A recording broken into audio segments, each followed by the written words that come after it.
Hello, fellow parents and educators. Thank you for joining me at Education Evolution, where we are disrupting the status quo in today's learning models. We talk about present day education, what's broken, who's fixing it, and how.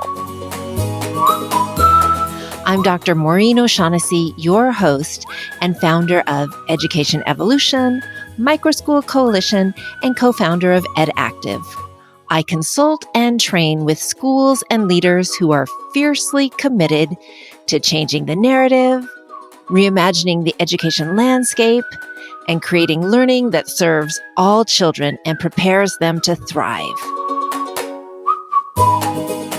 If you are new, welcome to the podcast. Please subscribe on our website to get it delivered to your inbox weekly. If you've been around a while, have you left a review?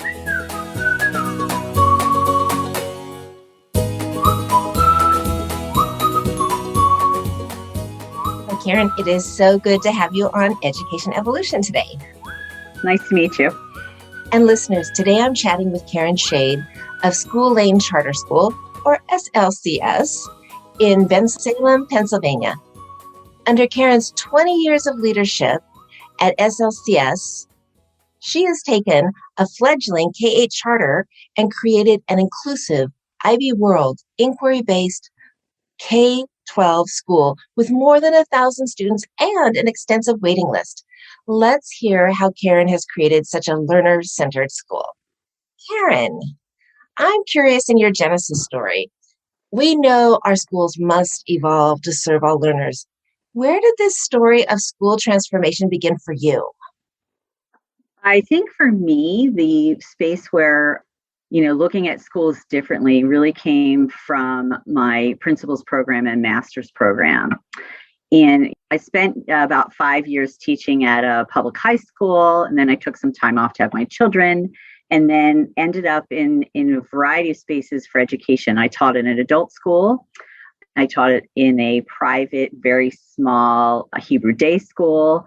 And I also had the opportunity to provide adult education for homeless people to try to help them, support them in getting jobs. So I saw a real space where school didn't have to look like your traditional public school. And when I ended up in a master's program at the University of Pennsylvania, I think that the opportunity to talk with some very progressive educators sparked my interest in, wow, school doesn't have to be one size fits all and really shouldn't be one size fits all. And I was very lucky to end up interviewing for a curriculum position as curriculum director here at School Lane Charter School. And they had some basis. Their mission and vision statement is very, I thought, progressive at the time. And they were they really owned the idea of inclusion, where students were really in the classroom, that there wasn't pull out for those students that had learning disabilities. And again, finding a place where, your values about education can come to fruition was like spot on for me. And so I thought, this is a great place for me. And I started here as a curriculum director. And unfortunately, the principal who was here was let go 5 weeks into my tenure as curriculum director. Whoa. And so that was a very interesting thing to have happen. At the same time, the board of directors asked me to take on the role of principal. And I was a little hesitant, but did decide that I would stay and kind of see how the school grew. I hadn't been there very long, but I was really, really passionate about their mission and vision. And it spoke to me. And so about, I would say probably another 8 weeks later, I decided that yes, I would take on the principal role. And that was the opening for me to really look at, what do we need to have as an inclusion school? Like, what parameters should I set into play? What learning environment did I need to create? And so we piloted a co-teaching model where the teacher was in the classroom, all of math, all of language arts periods. Then we were K-8 at that time. We were pretty small. We only had about 400 students. And we were really, it was an interesting model to pilot. We ran it in 2 sets of classrooms. And we learned a lot in that first year about pairing people and, making sure that we have space for collaboration, for teachers to have that discussion time and planning time.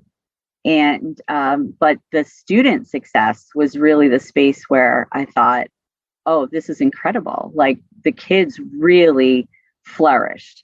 And I think from not just academically, but socially as well. And not just the students who had learning disabilities, but all students. Yes. Because they learned to work with each other. They learned, how to support each other. And, they learned empathy, which, at a young age, when it starts young, then that just grows with them over the years. And so we carried that model for several years and really saw all kinds of positives from that perspective. And we decided to start a high school, which was a huge uplift. Yes. Huge uplift. And finding space where our mission and vision would marry with a high school program that was different from what our district does was my goal. That was really the space for me. And so I did a lot of research in different spaces and looked at a lot of different models of what we could do, because again, it wasn't just inclusion at this point, because for students at a high school, it was also about figuring out what they wanted to do in the future. And so finding a way to have multiple paths for kids was a key, that there was space for everyone. And so the IB model became our place to look. And when I looked into the IB program, I would say that if I didn't know any better, that the IB model was the basis of our original mission and vision statement. It was so close. And our techniques of how we teach, we used backward design model and unit planning and essential questions, which was very similar to International Baccalaureate's unit planning process. And so for us, it became an easy fit. I love it. Yeah. I think that's the nice thing about starting a school is you can pick the best. I know we did that with my micro school when we started in 2013. And for our listeners that aren't familiar with inclusion, there's either a pull in or a push out. And most public schools say, hey, this kid needs extra help in math or English or behavioral. We're going to push them out to a special room with other kids like them. And I get the philosophy, but like you, our micro school is inclusion because we all benefit from learning about differences and playing to people's strengths and seeing the whole human, and empathy is a huge piece. And so kudos to you, because we do it on a tiny scale and we co-teach on a tiny scale. Either of our campuses cap at 30 students, so teeny tiny scale. And for you to make this happen with so many kids is amazing. And the other piece I want to unpack a little bit for our listeners is IB is International Baccalaureate, and it's huge overseas. When I was a high school principal in Budapest, it was the gold standard, and it's super rigorous. Like in the United States, we have a lot of advanced placement, kind of on that scale, but it's a whole program. And the elementary or the middle school program for people that opt into that, it's so holistic and it's so whole child and so comprehensive. It all the way up has components of service and self-discovery and introspection. So I am just impressed that you looked internationally, you looked everywhere and pulled pieces together that create such a unique model. So you have inclusion, you have IB. Are there any other key features to School Lane? I'm trying to think. At one point, we also looped our teachers for a while, where the teacher stayed with the student for 2 years. And we did that pretty successfully when our teaching population stayed intact, I guess is the best way to put it. But as we started, and I would imagine that this happens in other schools, as a charter school, our pay scale isn't the same as the district schools around us. They definitely pay more than we do. And we were great at training our staff, obviously, as we had this inclusion model and co-teaching model, collaboration that we do with our staff, that our teachers started getting poached quite quickly. And we found that looping was a difficult thing to continue.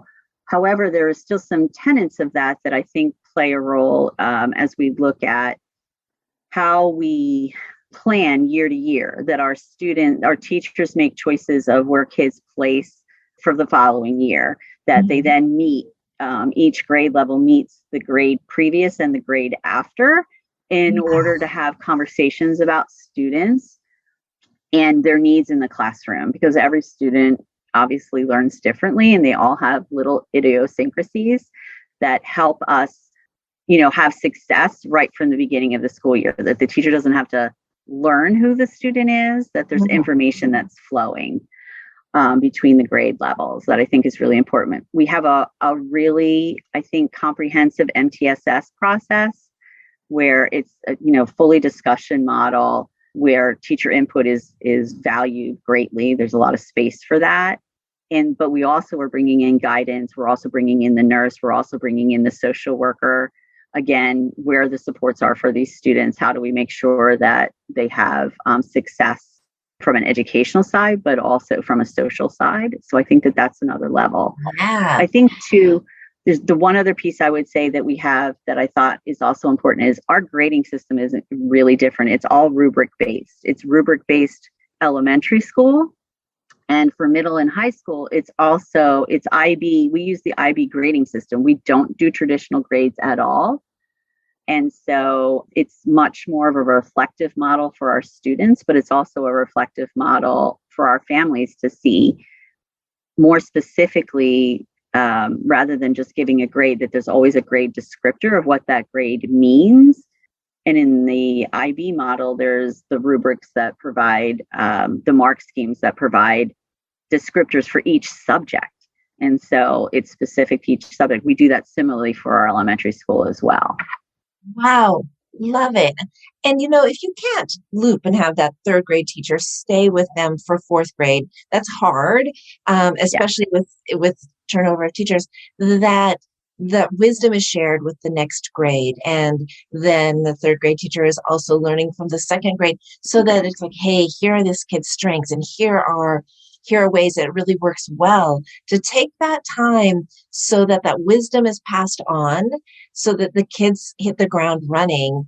That's an extra investment. And not a lot of schools have the capacity or the model. It's just, okay, you had ninth grade English. We'll see what 10th grade English fits in your class and in your schedule, and off you go. And it's logistical and transactional.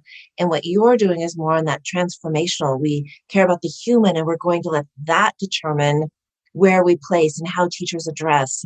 So that's powerful. And then the MTSS, your multi-tiered systems of supports, we all know there's a lot of tier 1 kids that just need the basic, how do I get organized?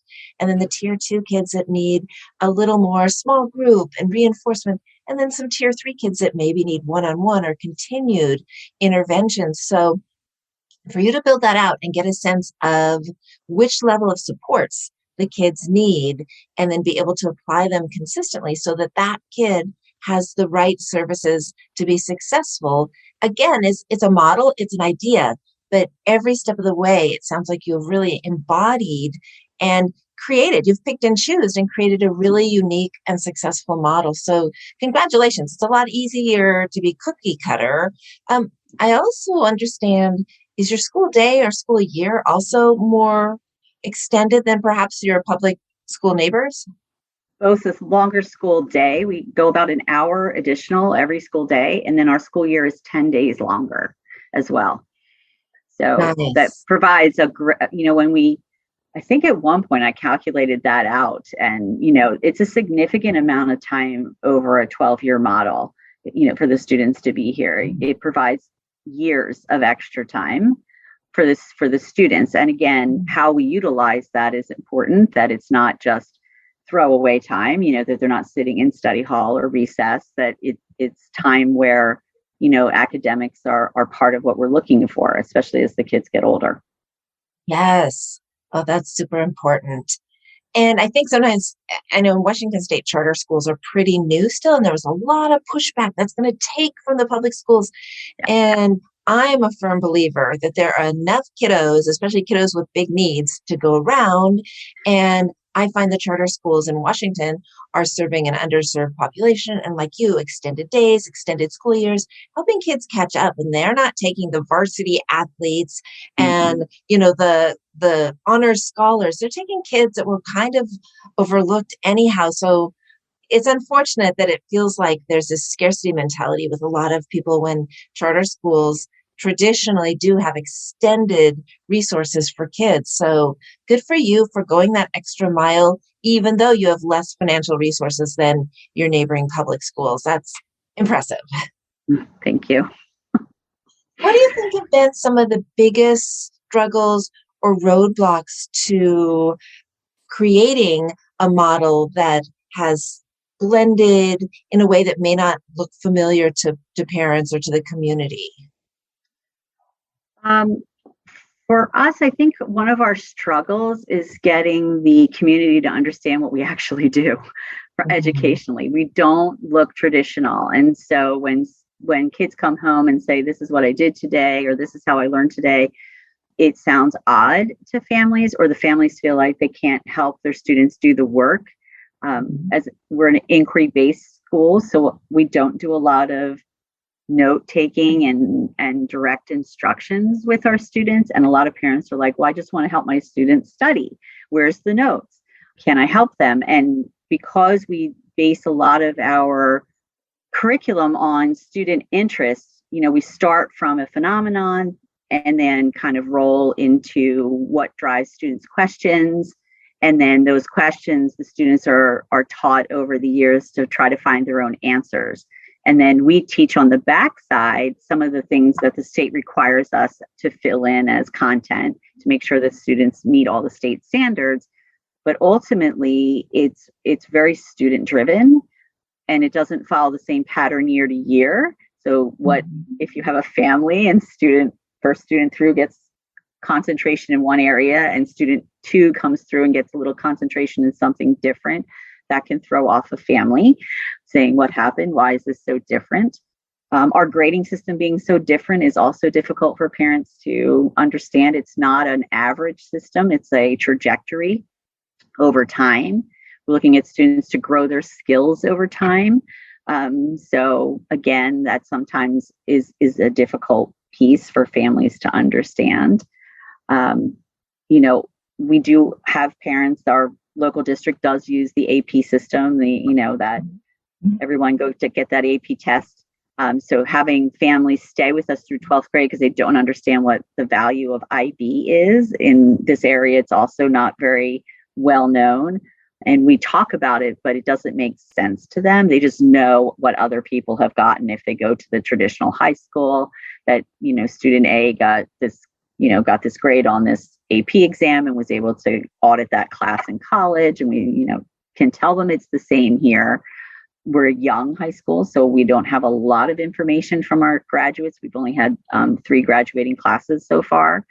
So we're making progress in that area, but it is a different model. And we're pulling from different places. And so you can't just say, oh, go read this website and get an understanding of how we handle things.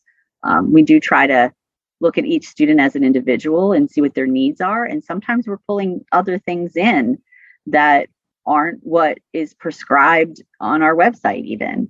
And so that's another piece of the puzzle is trying to make sure that we're graduating students who are ready either for a career or ready for the military or ready for college. And so because we're relatively small, we can do that in a way that's specific to some students that need something extra or something special.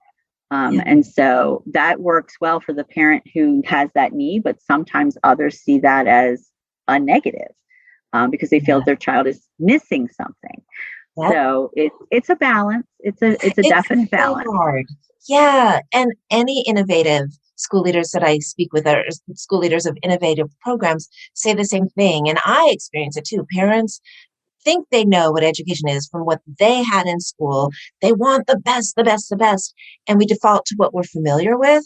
And so it's like, well, wait, they're not all in rows. They're not memorizing. And they don't. They know that kids' mental health issues are rising. They know kids aren't college ready, future ready with the present system oftentimes, but they're so afraid of something new. It's kind of a catch-22 for you to be innovating when parents want the best but don't see student driven learning. I mean, where you're Right. going with their interests, where you're making them do the thinking and them do the inquiry is so much higher level than I talk for a whole period, you take notes and you go home and do some written work that kind of regurgitates that, as my daughter would Yeah. say. So what you're doing is so important and so empowering. And then the other piece I think that you just threw in there naturally that I see pushback on is my child has to go to a 4-year college. Are all of your high school kids going off to a 4-year college? And it's like, no, a lot started dual enrollment and they stay at a community college. Some don't want that. So we're helping them look at some careers. It's Mm-hmm. kind of like, again, 4-year college means my kid is a success and be wonderfully happy in life. And it's like, no, it's not. And Yeah. maybe it's not right now. So you're already getting past a lot of that stigma. A lot of schools want to tout their 4-year college stats and everybody else is considered less than. So I love that you threw all of these options in one sentence, not like, oh, here's the gold bar and these are other things for lesser ambitious kids or something. So you're so progressive. And I can see parents pushing back because they don't quite get it. That is, you hit it on the head from my perspective, is exactly what happens. And yeah, at times we have families leave us because they don't see, that 85% of our students aren't heading to college or 4-year colleges. Yeah. And that's not necessarily who we are, even though we do have the International Baccalaureate program. Yep. And I value that greatly. And I value all of our kids being a part of that program. Our big push, all of our kids are MYP students, so that all kids are middle years students. And our push right now is DP for all. That's our big next step. Wow. And So that we, that is huge because a lot of yeah, places, International Baccalaureate is like advanced placement. You have to test into it. And some kids just take 1 or 2 classes, which is kind of like AP taking 1 or 2. yeah, But the diploma, that means their full 11th and 12th grade is IB. And these yeah, 2-year classes, it's super intense. And you're saying, again, inclusion. We want all kids to have this experience and not just some scholarly cream of the crop. And so yeah. kudos to you for not making it something exclusive. Yeah, that was a large part of my bringing IB to School Lane, was that we limited the gatekeepers. Yes. That's hugely important, that we differentiate our instruction. We differentiate sometimes our expectations for that student. If we know that they want to try a DP class, that's 100% their option. And we try to do our best to differentiate the information for them. And again, the more kids we can get to have the full diploma experience, but even if you can sit in 1 or 2 diploma program classes, your thinking is pushed. And so that's the goal. Our goal is to help students recognize that they can do more than they think they can, and that with support, you too can be successful in this realm. I think that goes a really long way for setting up school to career success, whatever that is. Yes. Again, career, military, college, that, recognizing that you're able to work something out, work something through, be resilient and persistent. Those are great skills to have. And that only happens when we look at how do we raise the rigor level for students. And we don't set rigor as a bar really high for everyone to reach at the same point. We create rigor individually. So every student has like a rigor place for themselves. So, for some student, yes, it's, really reading something that's really difficult and analyzing something really difficult. And for another student, it might be, wow, you know what, we know you're struggling with how to analyze. So we're going to provide you with, 2 or 3 reading samples to utilize. Rather than you having to pick something on your own or go find something on your own, we're going to help scaffold this for you. and we're going to show you where the steps are to pull out this information. How can we help you? Sometimes talking things through is easier than writing. So let's start there. Where someone else, it's, you got it, go. You can handle this on your own, and we're here to support on the backside. But for others, it's a scaffolding process. It's a differentiation process. So for us, that's a huge goal of ours. We're certainly not there yet, but we're working on it. We started by all of our students this upcoming school year are going to be in diploma program English for grades 11 and 12. So we're starting small, and we're starting with one class. But we want everybody to know that we believe that they can do the work. We're setting them up for success starting 7th grade and moving forward. And then kindergarten through 6th grade sets them up for 7 through 10, which is the middle years program. And that sets them up for success 11 and 12. Love it. Wow. So what are 3 steps? We're about activism and getting people involved. What are 3 steps that others, parents, school leaders, educators could take to create an inclusive, inquiry-based, learner-driven school like School Lane Charter School? I think that, if you want to look for from an inclusion perspective, inquiry-based, they could be the same, but they also could do 2 parallel paths, or you can combine those paths. Mm-hmm. I really think that part of it is finding like-minded teachers who want to take on this task. It is not an easy lift to be an inquiry-based educator. There's not a lot of curriculum out there that's pre-worked for you. So it's you doing the work, you establishing the relationships with the kids to figure out what their interests are. So you have an idea where the questions might come from, finding those phenomenons or those, the hooks that we get kids into the beginning of a unit. So finding like-minded people from a teacher perspective who want to take on the task, I think is important. I think looking at your school and for us, co-teaching is kind of in a pair setting. So it's the 2 teachers sharing one special ed teacher that goes into their classroom. So is that, a place for you to model this? How do you model this? How do you look at where can you place teachers? How many teachers do you have to work with that can do inclusion?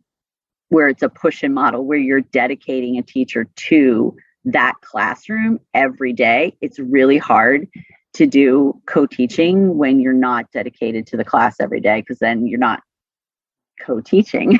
You're really not. That's hard. So you have to, as an educator, as the principal in the school, you have to look at your scheduling and how that would work for you.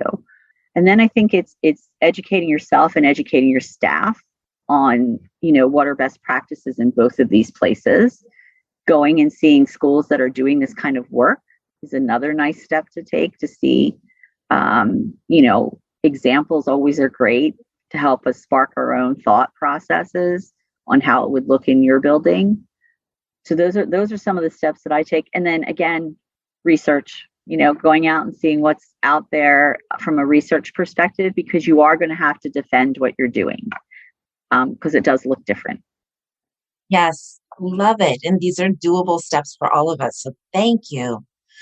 I love to ask a few turbo time questions every interview just to get to know the leader a little better. So from our overall list, let's see, who are 2 inspirational folks you'd love to meet? For me, that would be, I'm a huge Vygotsky fan. Sociocultural learning theory is where I've based all of my ideas on. So that idea that the whole child, everyone together, learning from each other is incredibly important. So I think that I'd love to pick his brain. And I think another person would be Gloria Steinem. From a women's rights perspective, I think that for me, I've clawed my way into this spot in some ways. I'm not that old, but I have to say my guidance counselor was not very helpful when I was in high school as to going to college and, what you can do. And so, I'm a huge proponent of anything that has to do with women's rights. So I think that, again, for somebody who did that years ago and had such a strong voice, I'd love to know where that voice came from and what kept her active as an activist. Yes. What do you think is the biggest thing you wish folks knew about student-driven learning? It's more about the student. I think when we say student-driven learning, I think when people think about learning, they think that somebody should be telling you what Mhm. you should know. So for me, it's about creating curiosity and having and teaching students how to ask good questions and then finding the answers. So when it's student driven, it's really about the student, and the teacher has to take a huge step back and allow them to grapple with some thoughts and, finding the answers on their own.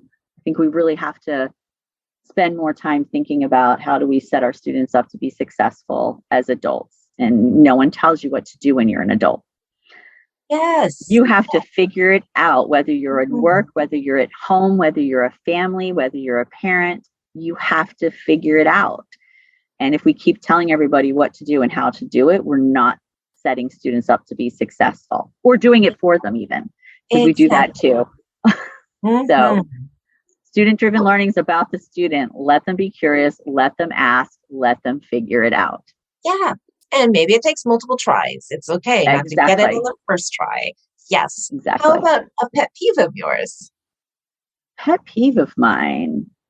Oh, so for me, I'm not a reward system person. I Okay. I have a hard time with schools that use rewards as a way to change behavior. I don't think that that's a long-term solution for students.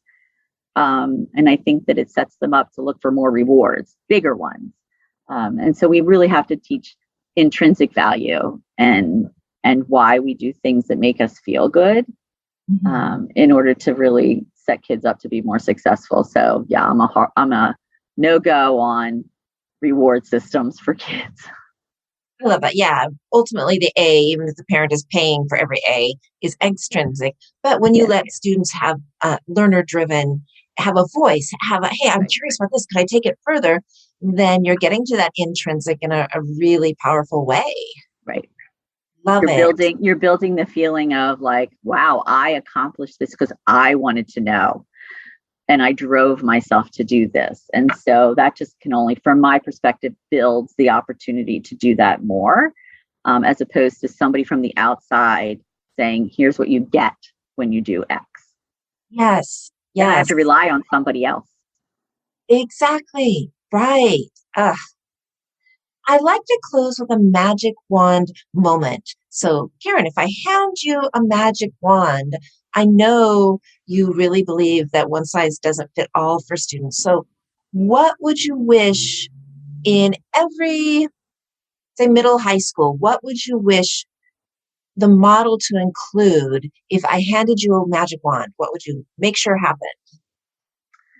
If I had a magic wand, I would have more teachers in order to have more inclusion, co teaching in my classes, and teachers that have been with me for a long time so they could build their skills in inquiry and inclusion, which means I need more money. Yeah. Yes. Love it. That is perfect. And I think we're right. We are underfunded in education, but you're not just saying throw money. Here are the specific Yeah, things I would do, and here are why I would need more teachers, and here's what they would get trained in. So right. it's not just like we need more money in a generic way. So I think that policymakers would hear that and go, oh, got it.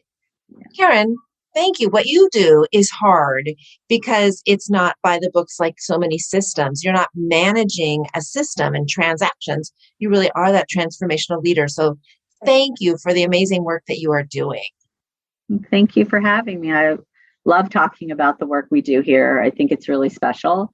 And I think it provides an opportunity for our students, at least, to experience school in a different way. I just wish it could happen more often to more kids. Agreed. Thanks again. Thank you.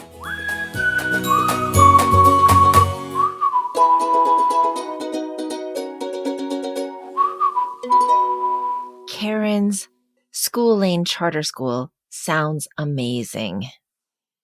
It's interesting to see the common thread as I speak with a lot of educational innovators. This thread of needing to educate the community and parents. We all tend to be comfortable with what is familiar. And when it comes to our children, we're so focused on their well-being that what we're familiar with feels safest. As a mom, I get it. Sadly, what we're familiar with is usually teacher-driven content that kids tune out of, especially our high school students. Inquiry-based learning is what our families in Canada and Northern Europe and other places are familiar with. It's not some random concept.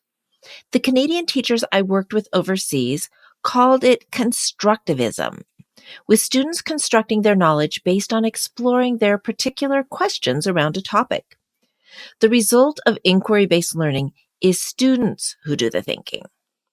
And because students get to pursue questions about a topic that are of interest to them, they are motivated and tuned in. The teacher becomes a guide. And in Karen's school, add on to this inquiry-based philosophy the idea of inclusion. If we have a special ed teacher down the hall working with a small group of students and a classroom teacher working with the rest, why wouldn't we want to explore including that small group that have been excluded and pulling in the teacher too, so that we have a co-teacher that can differentiate the learning and break down tasks so that the quote special ed students, end quote, and many other students have that co-teacher's support. And teachers love it. We can all thrive and create synergy when we don't have to go it alone. Co-teaching is a really fun part of the model that my micro school uses. The teachers can collaborate and figure out each student's unique learning profile much better when they don't have to do it in isolation. And the content teacher can focus on the overall topic, while the co-teacher can help with the classroom management. And then perhaps later in the day, the content teacher becomes the co-teacher. It's a win-win. Karen's suggestions for others to make school change include finding like-minded educators. Yes. What if these special interest groups each created their own school and students could go to the one that works best for them? I see that in my neighborhood public school district. They have an environmental school. They have a Latin school. They have a hands-on school. They have an international school, and kids get to choose between them. There's also a huge waiting list, so families would obviously like more of these. We do so much better when teachers want the model that they're using.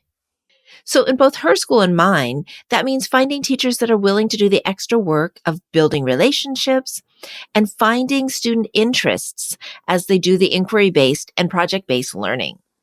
The other important suggestion Karen offers is that we all have to educate ourselves on best practices. I know I learn a lot as I interview this wonderful group of educational innovators for the podcast. The world is changing quickly, and neuroscience is giving us a lot of information about how our brains work in matters such as trauma, mindfulness, physical movement, and passion-driven learning. But to do this research and then apply it to our classroom means we need to give our teachers time and a learning community.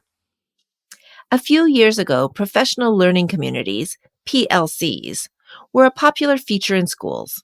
Like a book club, this group of professionals would study a book or a subject matter. And that's a start in the right direction, but only if there is time and interest and opportunity to apply the learning to our classrooms. Ultimately, this time and innovating take added resources, which come down to money. There are countries that fund more per student than the US. They are getting great results. I understand that our politicians have a lot of competition for their dollars, and that there would have to be a well thought out and researched plan before funding additional dollars to our schools and teachers. So I'm glad that there are organizations like A for Arizona that are providing innovation grants to schools to make it possible for new ideas to be happening. A for Arizona's model would be great to use in other states so we could make a difference in our country's outdated educational landscape, state by state. Okay, now I'll step off of my soapbox. Karen's magic wand wish for every middle school and high school is she wants more teachers so that we can be inclusive. We can have our inclusion models with co-teaching everywhere.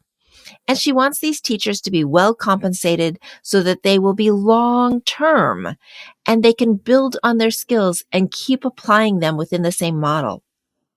This long-term commitment would also allow for extended relationships with the students within the school. Yes, please. Let's be moving in this direction. Our youth deserve it. It was great talking with Karen today. And as always, thank you for being a part of the education evolution.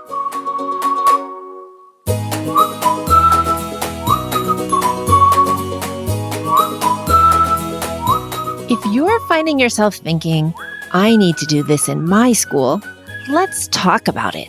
I consult and also have a book, TEDx talk, and online course to support starting learner-driven schools and programs. My goal is to help schools and individuals find new, innovative solutions to reaching every student. Let's create an action plan together. Visit educationevolution.org/consult to book a call and let's get started. Education Evolution listeners, you are the ones to ensure we create classrooms where each student is seen, heard, valued, and thriving. We need you. Let's go out and reach every student today.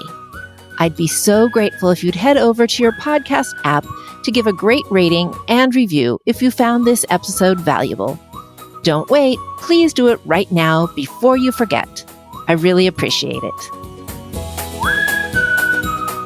Thank you, listeners. Signing off, this is Maureen O'Shaughnessy, your partner in boldly reimagining education.